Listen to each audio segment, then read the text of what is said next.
watch this later. Okay. Now that we have one less body, how do you want me to get in position with this? Yeah, hopefully. I don't know. I can't see the screen. A little further back. That's fine. I might be texting while we do this, but I will multitask. I'm not trying to be rude. Hopefully this framing is good. Anyway, hello and welcome to Unpolished Gems, a series of vlogs where we talk about movies we think are underappreciated. Mind if I suggest a little bit there? Yeah, that's fine. That'll work. So we watched Thunderbolt and Lightfoot, which is a 1974, I guess, crime action thriller thing with some bits of comedy in there. Written and directed by Michael Cimino, who this movie was my suggestion, and I chose this because I think Michael Cimino is often known as the Deer Hunter guy and or the Heaven's Gate guy, and this never gets talked about, and it sucks because I think it definitely deserves more recognition. Honestly, this is a discussion John Carl and I had, or this kind of something I brought up to him. Of all the new of all these big names, or these people, new Hollywood, or the new Hollywood wave that became big, Michael Cimino just seems the most tragic of all of them in my eyes.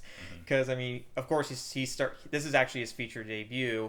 He started off he rode big off that success with The Deer Hunter, and then came Heaven's Gate, which was unfortunately not only signaled the beginning of the end of the director-driven or the creative-driven studio film at the time, especially the beginning of the end of the Hollywood New Wave, but also just kind of seems to overshadow any other discussion of the guy. And he never really got to recapture that success or even go through a sort of redemption arc, as you would call it, although I've heard that's the opposite of the case with these new re-edits of Heaven's Gate, but I haven't seen any version of that film that is longer than the theatrical cut, so time will tell on my end for that. John Carl, when you suggested this, when you were showing us last night that we're going to watch this film today, you had me at Clint Eastwood and Jeff Bridges. Yeah, for sure. The two lead actors definitely have a lot of chemistry. Yeah, and actually, an interesting thing, this was not only distributed by United Artists, which actually distributed my favorite movie of all time, Apocalypse Now. I think it was Moldovo Productions or something like that. I just realized upon doing quick research while we were setting up the equipment it was Clint Eastwood's company. Really? Huh. Actually, also there seems to be no clear source on what the budget is, ranging from 2.2 to $2 to $4.4 million in that film in that USD in 1974 years. So who knows how that is just for inflation. Well, I get the sense that was considered kind of mid-budget back then. Nowadays, that would be low budget. What did you all think? Because obviously I have thoughts, but I liked it. It was a better movie than I thought. I've always been interested in this film because, I wasted a lot of time on Wikipedia looking up directors' careers, which, of course, eventually included me heading down the pathway or the rabbit hole of Michael Cimino's. And this has always been, on my mind, but I never followed through on it until now. And I would say, as of this time being, this could change, what are my thoughts on it. As of this moment, I liked it. Yeah, and my family are huge fans of Clint Eastwood, and this is a movie that I think everybody's a fan of Clint Eastwood. Well, but my family are huge fans of a lot of his notable movies, and this is one that we've not really seen. And if my family has not seen this movie, then it's underrated. I can't speak much for Clint Eastwood as an actor, since I'm not all too familiar with his works. I know I have a backlist. We'll fix that someday. Yes, we're getting to that. But I can. Oh, I'm gonna make you watch Good, Bad, and Ugly. If there's one performance that usually stands out to me with his career, it's Unforgiven. But then again, that film is kind of more or less like a post-modernist look of the Western, at least how I see it. Yeah, and he gets to make a comeback and show that he's still the king of Westerns. But also for me, it was a bit of a deconstruction of a lot of those archetypes. I can agree. Yeah, true. Back to what I was trying to say earlier. This is my first real introduction to Clint Eastwood movies as a whole. I know about the actor, and I've known about Jeff Bridges. I know him, and you're gonna hate me for this. I know Jeff Bridges more thanks to Tron Legacy. Not even the first Tron, just Hey, Legacy. I haven't seen the first Tron either. I've seen the first Tron, you but have in my seen the defense, first I've seen Legacy first, then the original. Yeah, that makes sense. Yeah, I did say you'd hate me for that. Well- Don't judge me. It's. I mean, it's honestly, That's your business, dude. I'm obviously more familiar with old Jeff Bridges myself. Yeah, a lot of us are. This is the Jeff Bridges that was, yeah, old Jeff was the one that was acting when we were kids. I like to imagine that, like, obviously, given the way the movie ends, which we won't spoil, obviously this couldn't actually happen, but I imagine that Jeff Bridges in this movie is essentially like what the dude was like when he was younger and not yet like a burnout, like when he was still a, adventurous young kid or whatever. I think someone would have done like a film theory about that on YouTube. Yeah. Oh, there's probably. I think Also, I don't, like I said, I don't consider that like headcanon or anything. I think we're triggering someone to make a film theory about it. Also, this was back when Jeff Bridges was actually verbally legible. Yeah, as the jokes go. He kind of slurs his words a lot now. Yeah. Old age. That. No Wonder what offense, could have sir. possibly led to that. Anyway, Moving on from that. he probably smoked a lot back then too, but he was also younger. A lot of actors smoked a lot back Yeah. then. Let's be honest. Yes. Well, I mean, Clint Eastwood only really smoked when he had to for his movies. I imagine he probably isn't a weed smoking type, though. He doesn't come across that. I mean, Bridges, of course. I mean, Yeah. this was a guy who was like literally like. By the time this film was in production, he was like in his mid 20s, so he was probably part of those like 70s youths that loved them some weed. Yeah. Yeah, he's talking like, "Oh, hey man," Yep. and he Hey, was man, still talking. you want to go smoke you know, some grass? And he was still talking that way when he was playing the dude, even though the dude wasn't really a stoner. Peace to the world, yo. The dude was Wars definitely burn. stoned. Oh, he was. Okay, well, we definitely didn't. Okay, maybe I should rewatch Big Lebowski. Yeah, he smokes weed a lot in that movie, dude. Yeah, I should rewatch it. But I think I have not seen that movie either. I think that segues into a reason. I know. I'm a bad friend. No, you're not. I think that No, you're segues just- though. You're just bad at seeing what Clint and Jeff are up to. Exactly. Yeah. I think though that kind of segues well into a reason why I like this movie. And admittedly, this is a very me thing to like a movie for, but I just happen to like movies that really capture the spirit of the time that they were released in. Yes. Oh, And, yeah, like, this feels very 70s. Oh yeah. Yeah, it's like it's got this sort of like cynical but also laid back feel that a lot of movies from this time have, and based on what I've heard from people who were actually there, that is actually kind of just what it felt like at the time. I've heard a quote from someone. Movies are like time capsules where they capture the era of the people during that time. Some more than others. Some more than others, yeah, and I tend to agree with that. I can say there's definitely. I'm not that familiar, of course, when it comes. I know aspects of 70s culture from a socio-political standpoint, which that's a different discussion at our time, but that's kind of more what I know about it. But when it comes to a lot of these, like more civic stuff, like this, like social stuff, rural versus urban separation, like especially like how it was there compared to what it is now, that's something I very much have been in the dark on myself, and really more reason why I need to start watching more history documentaries.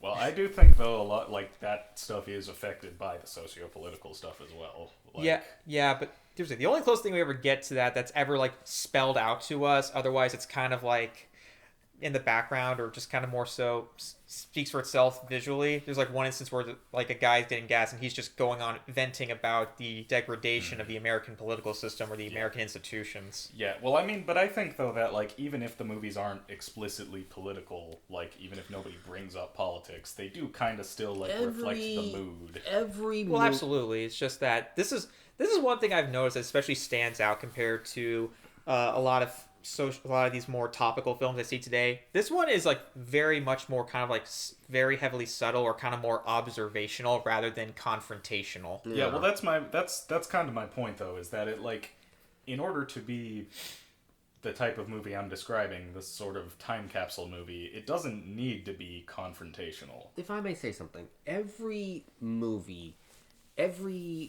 Okay, I'm going to stop you there. We're not getting into the all art is political debate, are we? Because No. what I'm Hold saying. on. Okay. Let me Let him speak. You can stop me if you think this is me getting political. Yeah. Every movie has a message that it wants to say. That message is not inherently political. Yeah. But every movie is trying to get some kind of point across. Whether you agree with it or disagree with it. Or it doesn't agree, matter. or agree to disagree. Or agree to disagree, yeah. It's the director and producer and actors all coming together to say something. Yeah, and what that something is up to the audience to determine and figure out. Yeah, and you have to keep in mind that film is a collaborative effort. So, so the final product might be other stuff. Sorry, hold on. We are not getting into the auteur theory debate either. I'm gonna draw that line in the sand as well. Then again, maybe that apologies. conclusion I'm jumping to maybe it's because I've been watching a lot of satire recently, so maybe my judgment's been kind of clouded on that front. Who knows? But moving on from that, I just want to establish topics that I do not want to be discussed on this channel because they give me a fucking headache. I get you. yeah, this mostly focuses on just kind of being very more lighthearted in that regard, especially because like this is basically Cimino putting his his take on the polar opposites dynamic that is basically popular in a lot of buddy films. Yeah, it's interesting because it is a buddy film at the end of the day, but it's also like not afraid to get heavy at times as well. Like it's not the heaviest thing. Like I haven't seen Deer Hunter all the way through, but I'm told that gets absolutely gut wrenching, and this isn't that. But it's like it has darker moments than you'd expect from this type of movie. Like you would never see like a buddy crime film from like a decade after this that would go in some of the directions that this movie goes in. Well, hopefully you'll fully realize the direction when you decide to finish seeing the deer get hunted. Ha ha. Yeah, if there's any indication of the 70s cynicism really bleeding into this, there's an indication of that. It seems to me like there were kind of like two, and again, this is from an outsider's perspective, somebody who wasn't there. This is just based on observations of both the pop culture stuff from the time as well as people's recollections that I've heard. It seems to me like there were kind of two sides to 70s cynicism. There was like the pure cynicism, like the taxi driver, deer hunter, like everything sucks type of like full-blown nihilism. But there was also like a sort of not optimistic but almost like hedonistic, like hey, the world's ending, we might as well have fun, kind of like just sort of fuck it attitude. Yeah, I think this film definitely fell under that category. Yeah, It really does. Yes, that's definitely the vibe I got from this, as well as just from like Disco and from like the movie Dazed and Confused, which isn't actually from the 70s, but takes place in it. I didn't notice too much Disco, but it goes to show that the movie doesn't rely heavily on soundtrack that could date it. Well, yeah, no, I know there isn't. I know there isn't Disco in the actual movie. That's not. But wasn't Disco more of an Isn't Disco more like or more urban compared to the more rural areas this film was based in? Well, yeah, my point. I'm not saying that there's disco in this movie. That's not what I mean. Okay, I'm glad we cleared up that confusion. I just mean like disco has a similar kind of vibe to me. Okay. In the sense, in like the sort of fun but nihilistic, like, you know, let's get wasted and have all kinds of promiscuous sex because screw it, nothing means anything. Yeah. And I don't know. I mean, like, I realize that mentality has its issues as well as its strengths, but I'd say by and large, I'm a live and let live kind of guy, and I don't like uptightness or prudishness.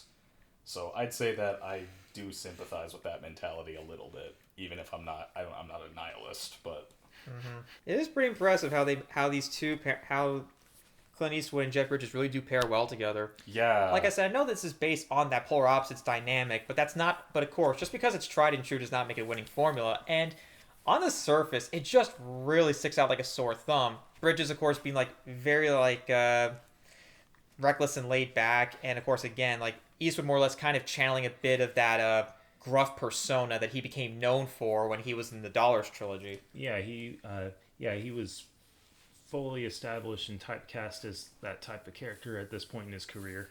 but this kind of, I think, this uses that persona in a unique way, because it isn't just him being badass like a lot of his other roles are. It's like he kind of is, but also like that persona, if you will, sort of gets, I don't know, disrupted a little, maybe is the word, by Jeff Bridges. And let's not forget that in his first scene in this movie, he was running away from the guy that was shooting at him. In any other Clint Eastwood movie, he would have pulled out his own gun and shot him. Well, that's because he was acting as a preacher. Yeah, I know. In that instance, he probably doesn't have a gun. I'm saying that in any other of his movies, he wouldn't be acting as a preacher in the opening scene. And even in a film, and maybe if he was doing something like that, that's just kind of like something you would see in a parody. Even for a film like this, like which even has like its own fair share of animated characters that they come across and sequences, I think even that would be pushing it a bit. Yeah. Maybe if this movie was more popular, it would get its own shot-for-shot parody.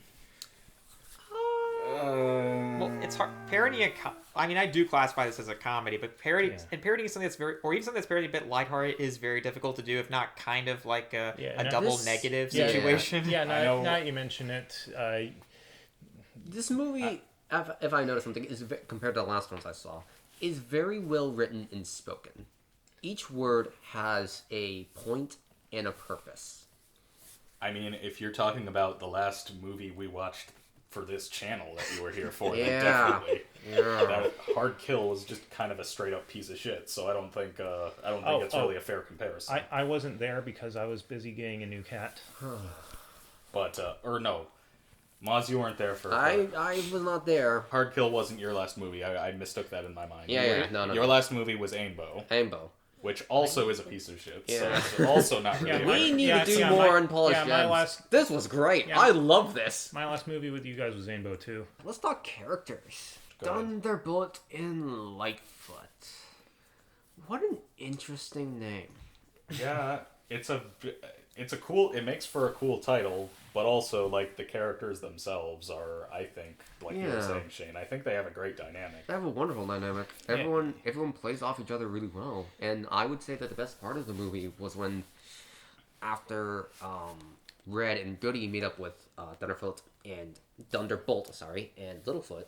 Lightfoot. Lightfoot and Thunderbolt. His name's not Littlefoot. Did Jeff Bridges look like a dinosaur in this? Hey man. Yes. He'll look like a dinosaur. No, give him 30 years, he'll look like a dinosaur. Yeah, I was gonna say maybe nowadays he looks like a dinosaur. Back then, maybe not so much. But yeah, getting to the point, just seeing them getting ready for the heist and then just having it go off. This might be an odd comparison to make. It reminds me of Top Gun. I can kind of see that a little. Yeah, and I like that. Just seeing everyone like, okay, here's the problem, here's the solution. Let's do everything we can to get the solution together so that we can pull this off. They go through the plan, something goes wrong, and then they improvise. That's generally how heists movies, and I'm speaking, and this is speculation, and this is how generally heist movies tend to go. Yeah. It hit every beat it should, properly, and it was a fun time all around. Yeah, I know. I've seen Logan Lucky. Yeah. It's a pretty standard heist movie formula, but it does things uniquely enough to where it doesn't feel like derivative or anything. Mm-hmm. Oh, totally. It's almost a combination of multiple genres in a way, because it's a heist movie, but it's also it's also very much a car chase movie, which is kind of its own thing. It's also very much like a buddy type movie, which is also another genre entirely. Yeah, I'd agree. Yeah. And each of those genres know when to take the front and center in the places they need to. It's clear that everybody in this movie knew what they were doing. Another thing also, this has a much more natural feeling expository dialogue than I've seen in other films recently. Yeah, like I said earlier, dialogue was used really well. It feels like they're saying it for the characters, not for the audience. Yes. Yeah, in fact, the duo eventually comes across these people known as Red and Goody.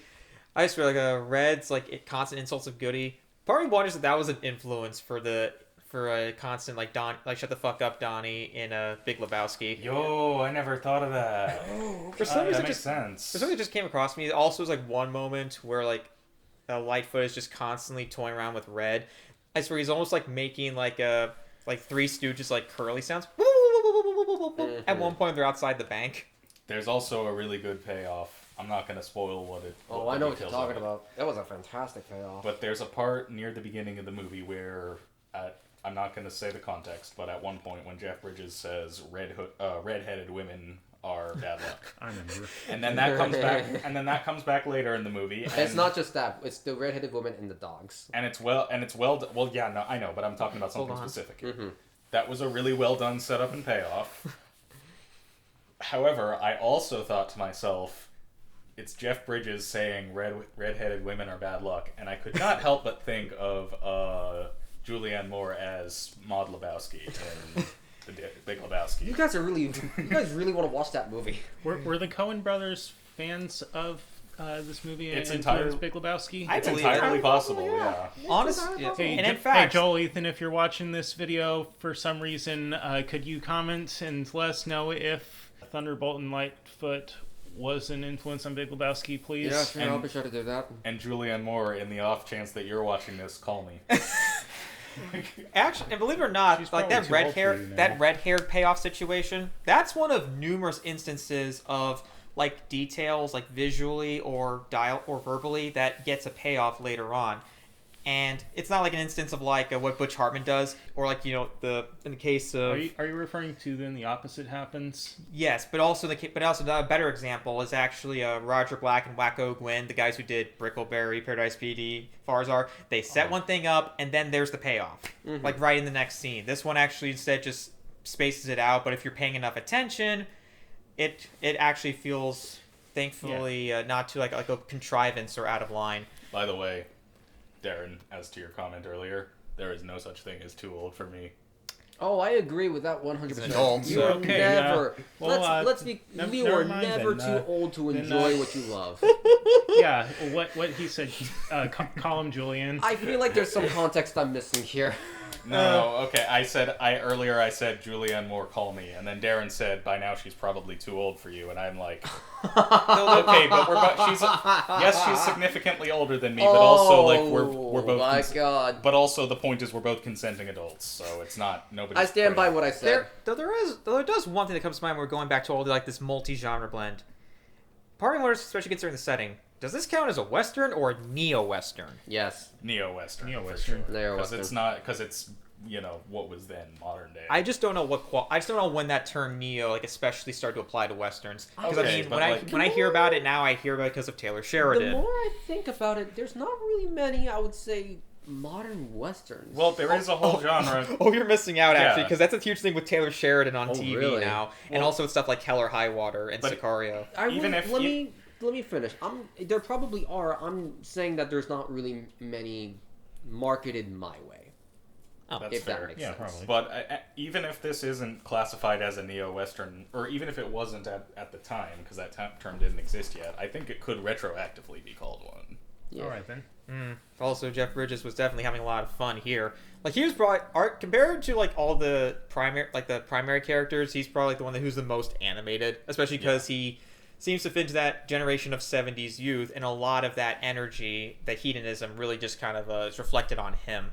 Honestly, I think like he was the highlight of the movie for me. Like Clint Eastwood was doing his typical stoic thing, albeit a more comedic twist on it. But like Jeff Bridges' performance, I think, really carried this movie for me. And actually, he got an Oscar nomination for Best Supporting Actor for this. Don't know who won that year. That's a different discussion. But he's obviously more than just a goofball. There is, like in the best case, especially a lot of cases, there's still some degree of tragedy to the character, or some degree of like pathos. It's like I was saying earlier. It's like the movie is surprisingly not afraid to get heavy at times. It even does. if- It's not, and I respect, and I appreciate that. and it never feels like tonally inconsistent. Like it never feels.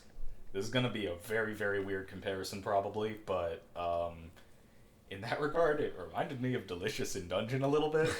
Regardless of how wildly different those two things are in terms Watch of genre. Delicious and Dungeons. I'm looking. Trigger.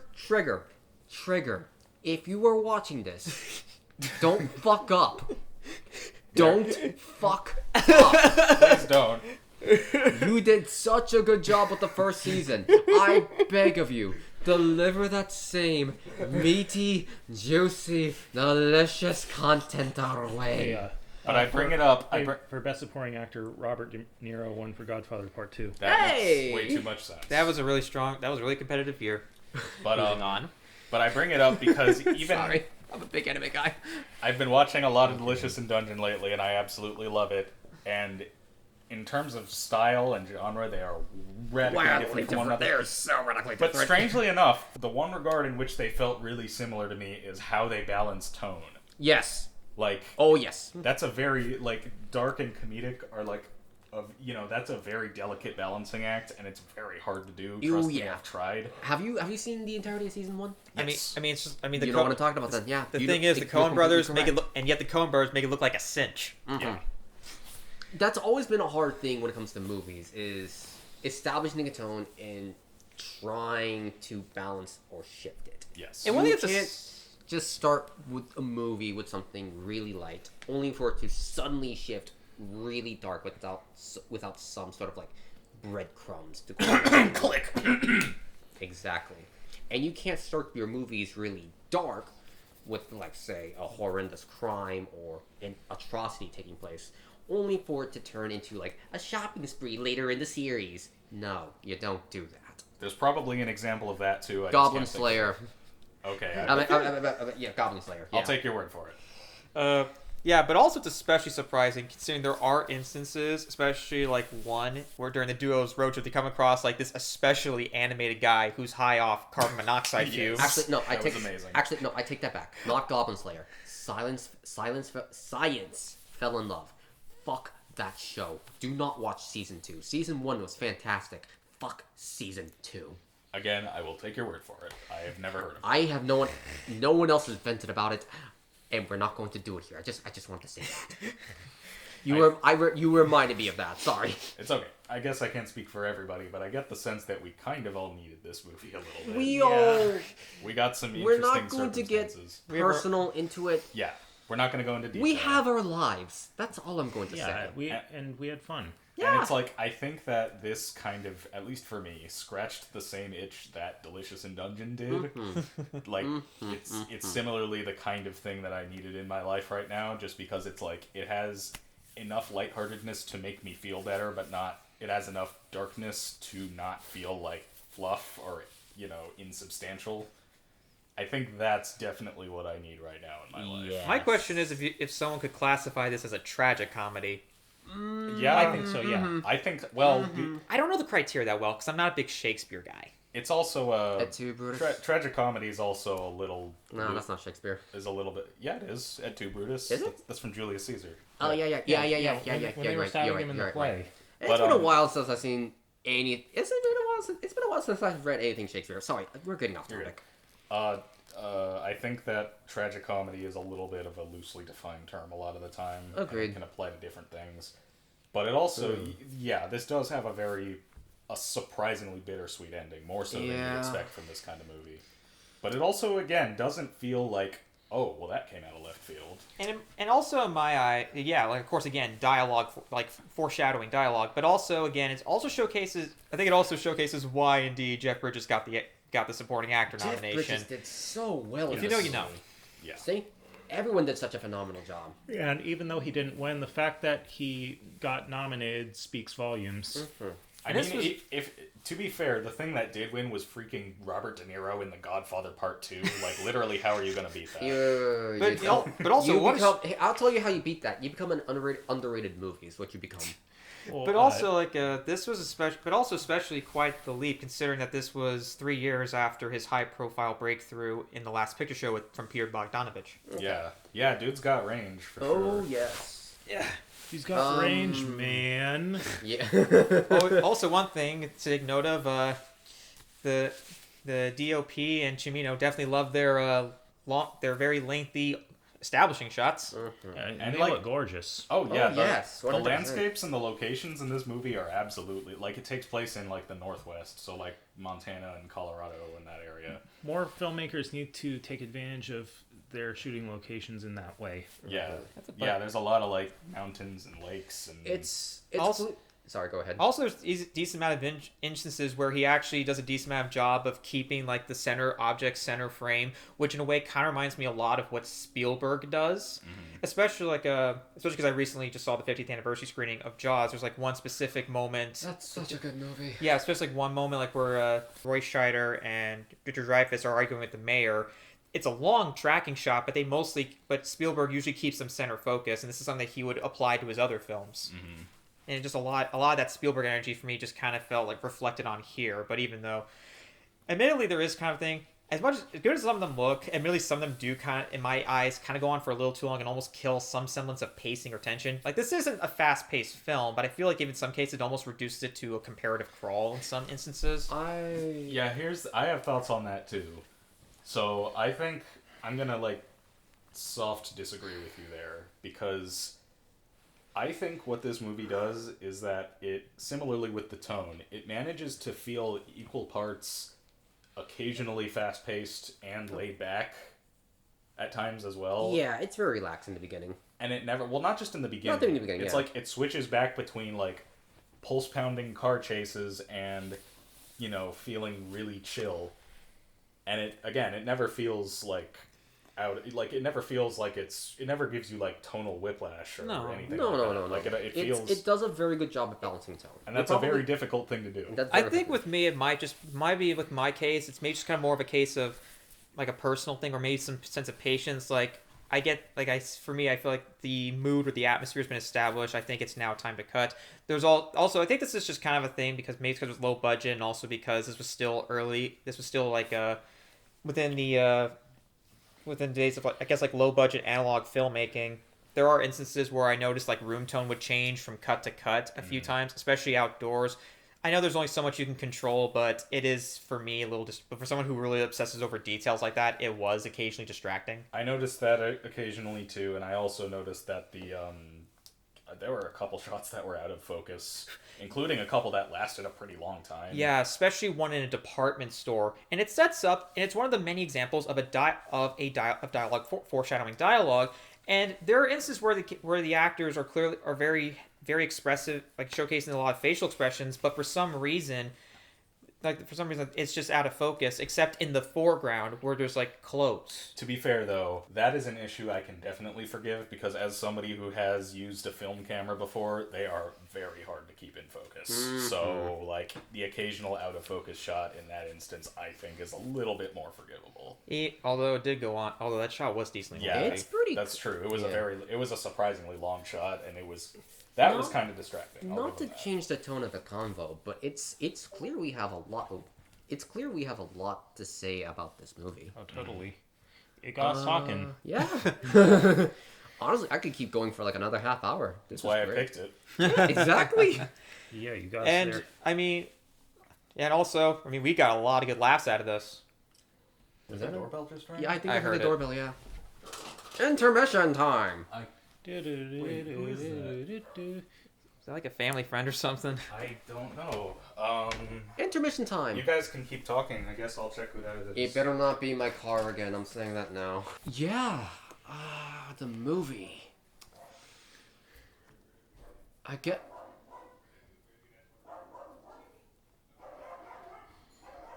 This is happening. Okay, sorry about that. It was dinner that my parents ordered. Oh, nice. Ordering food. Yeah. No. Oh boy, they're so Door- hungry they could eat an With octo DoorDash rock. or Grubhub? Alright. Yuck. All right. Was it good food at least?